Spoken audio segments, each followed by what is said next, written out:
Selamat datang kembali di sesi pembahasan kita. Kali ini nih, kita mau ngobrolin sesuatu yang, kayaknya cukup fundamental ya dalam strategi bisnis. Jadi, selama ini kan mungkin Anda juga, kita sering banget diajarin kalau tujuan utama itu ya bangun keunggulan kompetitif yang berkelanjutan, yang tahan lama gitu. Iya, betul sekali. Konsep itu udah kayak mendarah daging ya. Coba aja lihat strategi investasinya Warren Buffett atau daftar perusahaan paling dikagumi. Itu kan mereka selalu cari bisnis yang punya parit pertahanan lebar, yang susah ditembus pesaing. Itu tolak ukur sukses yang lama. Tapi ya kalau kita lihat kondisi sekarang, rasanya kok dinamika bisnis itu cepet banget berubah ya. Ada revolusi digital, terus globalisasi bikin dunia kayak makin kecil aja. Hambatan masuk pasar juga kadang rendah banget. Jadi kepikiran, benteng pertahanan kayak gitu tuh masih relevan nggak sih? Atau jangan-jangan udah jadi cerita lama aja? Nah, itu pertanyaan yang pas banget. Kekuatan-kekuatan tadi itu yang Anda sebutkan memang bikin kondisi jadi turbulen terus-menerus. Stabilitas yang dulu dianggap biasa aja, sekarang malah jadi langkah. Keunggulan yang dulu bisa tahan bertahun-tahun, bahkan puluhan tahun, sekarang ya mungkin cuma beberapa kuartal aja atau beberapa tahun paling lama. Wah, nah pas banget nih. Sumber pembahasan kita kali ini nyambung banget sama kondisi itu. Kita bakal coba bedah lebih dalam bab 4 dari buku HBR's 10 Must Reads on Strategy. Penulisnya Rita McGrath. Judulnya aja udah bikin penasaran. Transient Advantage, keunggulan sementara. Sebuah bab yang menurut saya cukup menantang asumsi-asumsi lama. Dan dia nawarin cara pandang baru gimana caranya bersaing dan iya, menang di lanskap bisnis yang sekarang ini penuh gejolak. Jadi, tujuan kita ngobrol kali ini jelas ya. Kita mau kupas, kenapa sih keunggulan kompetitif yang awet itu sekarang malah jadi aneh, jadi bukan aturan main lagi. Dan yang penting banget, apa dampaknya buat Anda nih dalam nyusun strategi atau ngejalanin kerjaan sehari-hari? Gimana perusahaan atau mungkin Anda di posisi Anda perlu adaptasi biar nggak cuma bertahan tapi ya tetap unggul gitu di era baru ini. Intinya sih pergeseran fokus ya. Dari yang tadinya mati-matian mempertahankan satu keunggulan gede, jadi lebih ke gimana caranya lihai menciptakan dan ngelola serangkaian keunggulan yang sifatnya datang dan pergi. Gimana kita bisa lincah gitu, ikutin gelombang perubahan, bukan malah ke bawah arus. Oke, menarik nih analoginya. Yuk kita langsung masuk aja. Kalau keunggulan berkelanjutan itu udah jarang, terus apa dong penggantinya? Apa nih norma barunya sekarang? Norma barunya itu tadi yang disebut McGrath keunggulan sementara atau transient advantage. Ini bukan berarti perusahaan jadi nggak nyari keunggulan lagi ya, bukan gitu, sama sekali bukan. Tapi jenis keunggulannya dan cara ngelolanya itu yang beda banget. Udah nggak bisa lagi taruhan di satu ide besar, terus berharap itu awet selamanya. Sebaliknya, perusahaan harus terus-menerus mancing inisiatif strategis baru. Kuncinya ya kemampuan buat bangun, terus manfaatin banyak keunggulan yang sifatnya sementara, satu demi satu berurutan, gitu. Jadi ini bukan sekedar bikin inovasi sesekali aja ya, tapi lebih ke membangun semacam mesin gitu, buat terus ngelahirin keunggulan baru. Tepat sekali. Bayanginnya bukan lagi bangun benteng di satu titik pantai, tapi jadi kayak peselancar jago gitu, yang terus-menerus nyari ombak, naklukin, terus ya udah ditinggalin cari ombak berikutnya yang lebih oke. Ada siklus hidupnya. Suka saya analogi peselancar itu. Kerasa banget ide pergerakan konstannya. Nah, kalau gitu, gimana siklus hidup satu ombak keunggulan sementara ini? Ada tahapannya nggak? Ada. McGrath itu ngidentifikasi ada 5 fase yang cukup jelas dalam siklus hidup sebuah keunggulan. Termasuk yang sementara ini. Fase pertama itu peluncuran, launch. Ini momen awalnya nih, pas ngelihat ada peluang pasar baru, ngerumusin ide, ngumpulin sumber daya awal. Di fase ini tuh butuh orang-orang tipe pionir yang nyaman sama yang belum jelas, berani coba-coba, nggak takut gagal, kayak penjelajah gitulah. Fase penciptaan ya, penuh energi, tapi juga belum pasti.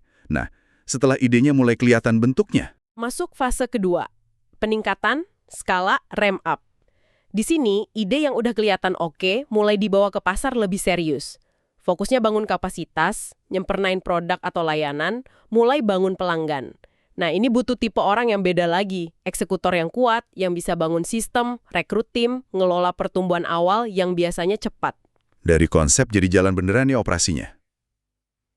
Fase berikutnya pasti masa-masa panen nih, ya kan? Bisa dibilang gitu, fase ketiga itu eksploitasi, exploitation. Ini puncaknya. Perusahaan ngejar untung dan pangsa pasar semaksimal mungkin dari keunggulan itu. Efisiensi jadi penting, skala ekonomi, mungkin ada akuisisi juga. Nah, di fase ini biasanya banyak orang-orang analitis jago optimasi. Perusahaan yang udah mapan biasanya jago banget di fase ini. Tapi kan namanya juga keunggulan sementara. Nggak mungkin jaya terus ya. Pas pesaing mulai ngejar, mulai niru, terus gimana? Nah, disitulah masuk fase keempat, rekonfigurasi, reconfiguration. Udah mulai kelihatan tuh tanda-tanda turun. Margin mulai tipis, pertumbuhan melambat. Di sini perusahaan kudu proaktif, ngubah atau nyegerin lagi keunggulannya biar tetap relevan. Bisa jadi ubah model bisnis, cari cara pakai baru buat teknologi yang ada, atau rombak cara layanin pelanggan. Butuh berani buat ganggu kesuksesan sendiri sebelum diganggu orang lain. Wah, ini fase penting buat coba perpanjang nafas keunggulan ya. Tapi kalau upaya rekonfigurasi ini nggak cukup, atau pasarnya berubah terlalu cepat? Iya, maka dibalah fase kelima. Dan ini sering banget jadi batu sandungan paling gede, pelepasan, disengagement. Ini keputusan sadar buat narik sumber daya dana orang-orang pintar perhatian manajemen dari keunggulan yang udah mulai pudar. Terus dialihin ke inisiatif baru yang mungkin masih di fase launch atau ramp up. Ini butuh pemimpin yang tegas objektif karena seringkali rasanya kayak ngebunuh anak emas sendiri. Unit bisnis yang dulu jadi kebanggaan gitu. Nah, fase kelima ini nih kayaknya yang paling berat ya, secara emosi dan politik di dalam perusahaan. Sering banget kita dengar cerita kayak Kodak. Mereka kan tahu soal digital, tapi ya gimana? Terlalu lengket sama bisnis filmnya. Atau Nokia. Katanya udah punya prototipe mirip tablet jauh sebelum iPad. Tapi fokusnya kekunci di ponsel fitur yang waktu itu emang masih untung gede banget. Gagalnya di fase ini tuh bukan karena nggak tahu pasar berubah, tapi karena nggak sanggup lepasin masa lalu. Anda nangkep poin pentingnya. Seringkali masalahnya bukan kurang info, tapi lebih ke keengganan organisasi, keengganan emosional buat ngelepasin sesuatu yang pernah sukses banget. Padahal ya, di era keunggulan sementara ini, kemampuan buat disengagement ini sama pentingnya kayak kemampuan ngeluncurin ide baru. Sumber daya yang nyangkut di bisnis yang lagi turun, itu kan berarti sumber daya yang nggak bisa dipakai buat bikin gelombang sukses berikutnya. Artinya, kecepatan buat jalanin seluruh siklus ini, dari launch sampai disengagement, dan ngelakuinnya berulang-ulang, itu jadi kunci utama daya saing sekarang. Persis, kelincahan pas pindah antar fase, terutama keberanian buat disengagement di waktu yang tepat, itu jadi pembeda antara perusahaan yang tetap relevan sama yang ketinggalan zaman. Kalau gitu, wah bahaya banget ya kalau kita masih pegang cara pikir atau cara kerja lama yang dirancangnya buat era keunggulan stabil. Kayak pakai peta lama di daerah yang udah berubah total gitu. Bahaya banget. McGrath itu ngidentifikasi beberapa jebakan umum yang sering bikin perusahaan kesandung pas coba jalan di era baru ini, tapi caranya masih cara lama. Ini kayak ranjau darat strategis lah. Nah ini dia, ranjau-ranjau yang perlu diwaspadai. Jebakan apa aja nih yang paling umum dan mungkin paling kena buat Anda yang lagi dengerin? Salah satu yang paling sering kejadian itu jebakan sumber daya sandera, hostage resources trap. Ini terjadi kalau unit bisnis yang udah mapan, yang untungnya gede banget, sapi perah lah istilahnya, punya power internal yang kuat banget. Sampai-sampai mereka nyandra sumber daya terbaik, dana investasi, orang-orang paling pinter, dan ngehalangin alokasinya ke inisiatif baru yang mungkin lebih berisiko, tapi potensial buat masa depan. Kedengerannya masuk akal sih dari sudut pandang unit bisnis itu. Mereka kan pengen jagain performa mereka. Tapi gimana dong organisasi secara keseluruhan bisa ngatasin ini? Apa ini murni soal politik internal aja? Sebagian besar iya, soal alokasi sumber daya dan politik internal. Ngatasinnya ya butuh mekanisme alokasi modal yang lebih independen, nggak terlalu tergantung unit bisnis. Terus butuh pimpinan puncak yang berani turun tangan. Dan mungkin insentif juga biar manajer unit bisnis mapan itu mau dukung bukan malah ngehalangin usaha baru. Ada jebakan lain lagi nih yang sering muncul. Jebakan ruang kosong, white space trap. Ruang kosong? Maksudnya gimana tuh? Ini kejadian kalau ada peluang bisnis bagus muncul, tapi karena nggak pas sama struktur organisasi yang ada, jatuhnya di antara departemen atau divisi gitu. Akhirnya nggak ada yang ambil atau susah banget jalaninnya. Contohnya, perusahaan produk mungkin lihat peluang di layanan, tapi karena butuh koordinasi antar fungsi yang ribet, sales, service, R&D produk, idenya mati aja di tengah jalan. Struktur silo malah jadi pembunuh inovasi. Wah, ini nyindir banyak struktur organisasi tradisional ya. Berarti struktur fungsional atau divisional yang biasa itu udah nggak relevan lagi gitu buat nangkep peluang baru. Nggak sepenuhnya usang sih buat jalanin bisnis inti yang efisien. Tapi jelas kurang pas buat nangkep peluang yang lintas batas atau di ruang kosong tadi. Perusahaan mungkin perlu mekanisme tambahan, kayak tim lintas fungsi yang dikasih kuasa, atau unit ventura internal, atau struktur sementara yang lebih fleksibel buat ngejar peluang kayak gitu. Terus, ada jebakan ketiga, jebakan inovasi sporadis, sporadic innovation trap. Ini soal inovasi yang kayak untung-untungan gitu ya. Kadang ada, kadang enggak. Betul, perusahaan kejebak di sini kalau mereka nggak punya proses atau sistem yang jalan terus buat hasilin aliran ide baru dan ngembanginnya jadi keunggulan potensial berikutnya. Inovasi mungkin ada, tapi ya cuma sesekali. Tergantung proyek khusus atau orang tertentu aja. Nggak ada pipa inovasi yang dikelola dengan baik. Apa ya tanda-tandanya kalau perusahaan masih kejebak di inovasi sporadis ini? Gimana kita bisa tahu kalau inovasi kita tuh belum sistematis? Jagoan inovasi internal aja. Atau proses inovasinya berhenti setelah 1 atau 2 sukses besar. Nggak ada upaya sadar buat bikin itu berulang dan berkelanjutan. Coba deh Anda renungkan. Anda lihat nggak pola-pola jebakan ini? Sumber daya kesandara, peluang di ruang kosong, kelewat, atau inovasi yang untung-untungan di tempat kerja Anda. Pertanyaan reflektif yang bagus banget. Nah, kalau model lama penuh jebakan, terus gimana dong kita harusnya bergerak maju? Apa aja nih elemen kunci dari pendekatan baru yang disaranin McGrath biar sukses di era keunggulan sementara ini? McGrath itu ngejelasin ada 8 pergeseran penting dalam cara pikir dan cara kerja manajemen. Mengingat waktu kita, mungkin kita fokus ke beberapa yang paling dasar ya, yang paling bisa langsung Anda pikirin penerapannya. Kami pilih 4 nih yang kayaknya paling impactful. Setuju. Mari kita kupas 4 pergeseran kunci ini. Yang pertama nih, katanya kita harus ubah cara pandang soal medan perang kompetisi. Bukan lagi ngomongin industri. Benar banget. Pergeseran pertama itu, pikirkan dalam kerangka arena, bukan industri. Analisis industri yang lama, kayak 5 kekuatan Porter, itu kan asumsinya batas industri jelas. Tapi coba lihat sekarang, Google masuk mobil otonom, Apple masuk layanan finansial, perusahaan retail masuk layanan kesehatan. Batas industri itu udah makin gak jelas, makin kabur. Lantas, arena itu apa? Dan kenapa ini lebih berguna katanya? Arena itu definisinya kombinasi dari kebutuhan pelanggan tertentu, penawaran buat memenuhi kebutuhan itu, sama tempat atau cara penawaran itu disampaikan.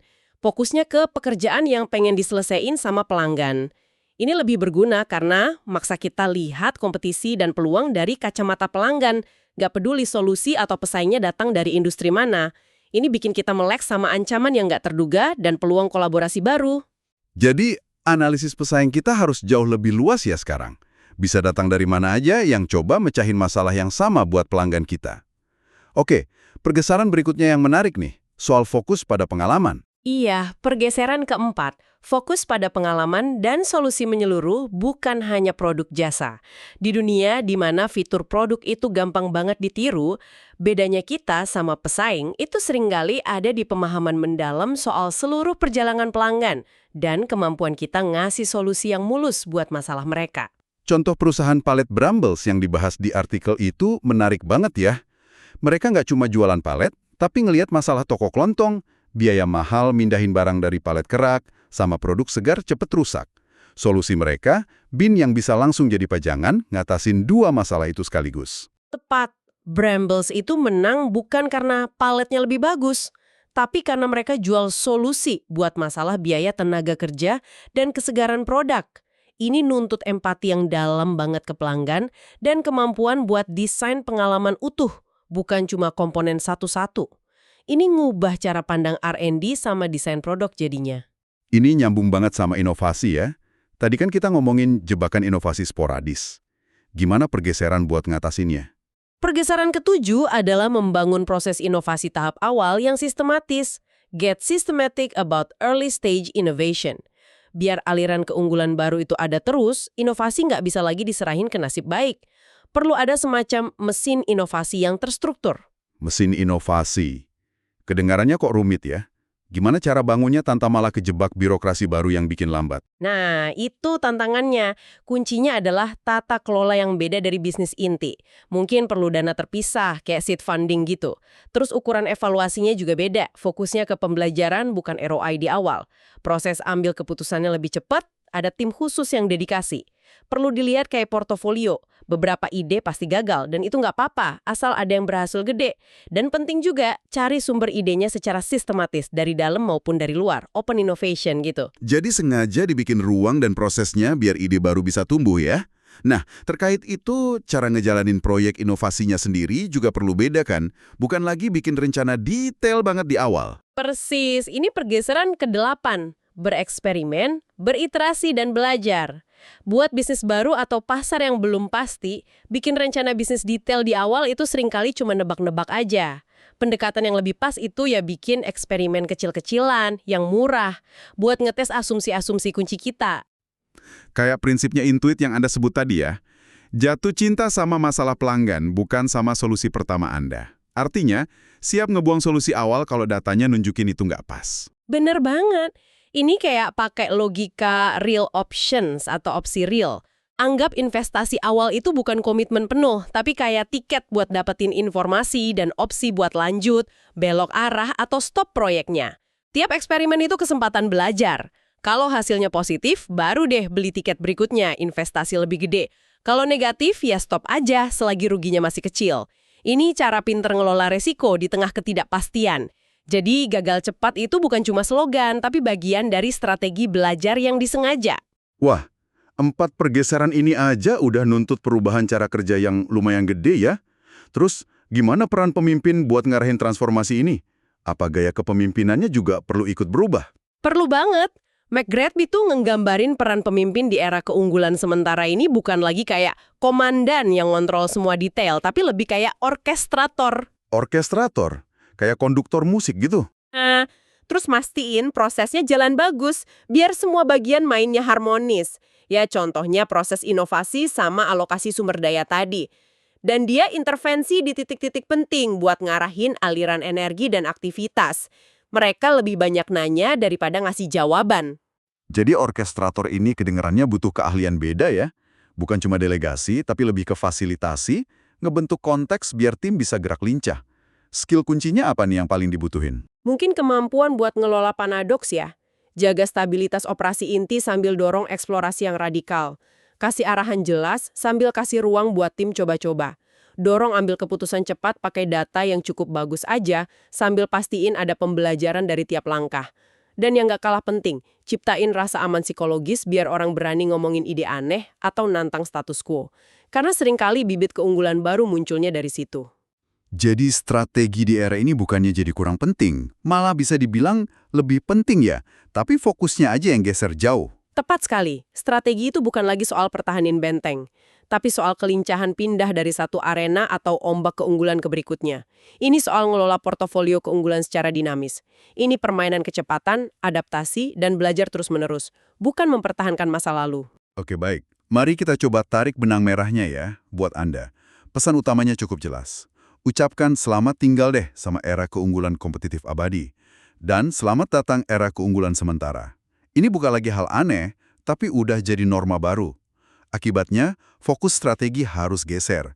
Dari bangun satu benteng kokoh, jadi gimana caranya lihai bangun dan ngelola portofolio keunggulan sementara yang terus diisi ulang. Dan biar bisa ngelakuin itu, kita perlu pendekatan baru. Tadi kita udah bahas 4 pergeseran kunci ya. Mikir pakai kerangka arena, yang lebih luas dari sekedar industri, fokus banget ke pengalaman dan solusi masalah pelanggan, bangun mesin inovasi yang sistematis, dan adopsi budaya eksperimen serta iterasi yang cepat.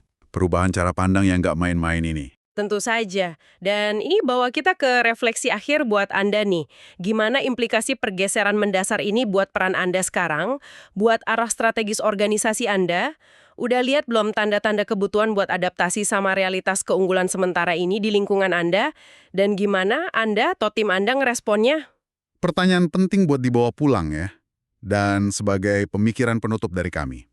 Setelah ngerti soal pergeseran ke arah keunggulan sementara ini, tantangan terbesar apa sih yang Anda lihat kalau mau coba terapin ini di konteks Anda sendiri?